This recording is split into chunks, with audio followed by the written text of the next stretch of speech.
Hello and welcome to Đồng Nai Radio and Television Station.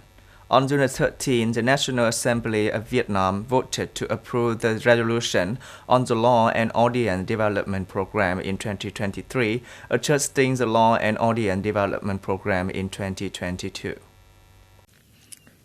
The newly approved resolution adjusts the submission time for the amended land law project as a result of the program for comments at the third meeting in May 2022 to comments at the fourth meeting in October 2022 and the fifth meeting in May 2023, then approved at the sixth meeting in October 2023.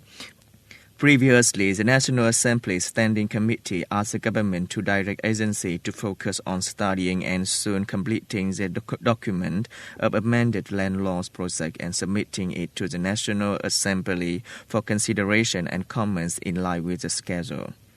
In case that the project is well prepared and the supporting level of National Assembly members is high, the Standing Committee of National Assembly will submit the amendment to the National Assembly for consideration and passing the law.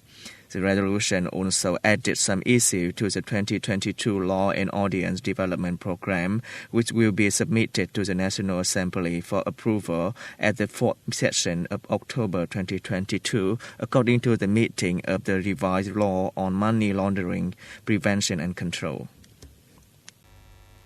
The International Monetary Fund (IMF) has released a forecast showing that by 2025, Vietnam will rise to the third position in Southeast Asia in terms of economic size, with GDP of 571.1 billion USD.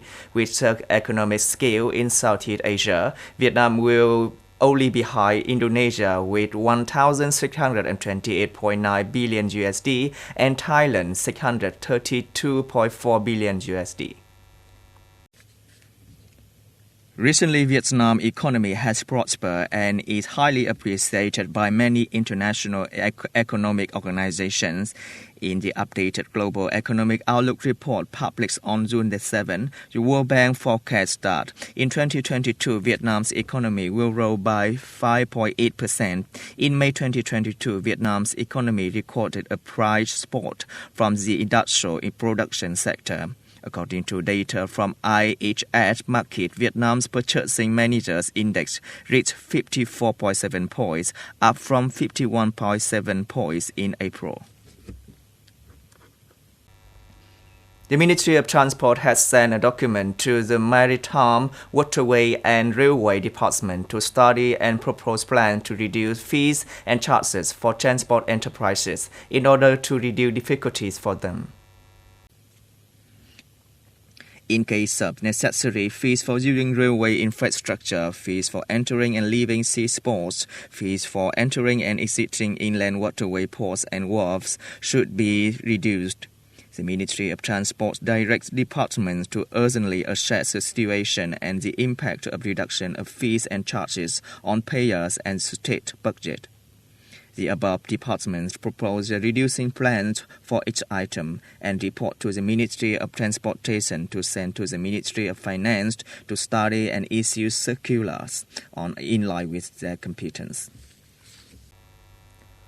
On June 13, at United Nations headquarters, the 50th session of the United Nations Human Rights Council opened with the participation of representatives of 47 member countries and more than 100 observer countries and international organizations.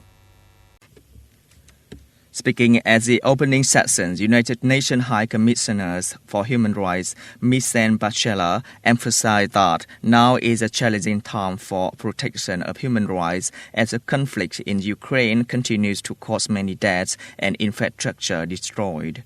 She affirmed that the global food crisis is leaving millions of people in state of food insecurity and poverty. She called on countries to take immediate strong action to solve the above crisis, build a greener economy, and better adapt to crisis. U.S. Secretary of State Antony Blinken said on June 13 that his country with its allies will respond quickly if North Korea conducts a nuclear test. We are maintaining contact with our allies and partners such as South Korea, Japan, and others so that we can respond quickly if North Korea conducts a nuclear test, Blinken told reporters. In addition, Blinken also reaffirmed that the United States will continue to approach Pyongyang through diplomacy. Blinken's comments came after his talk with South Korean Foreign Minister Park Yin in Washington. That's all we have for today. Thanks for watching and see you next time.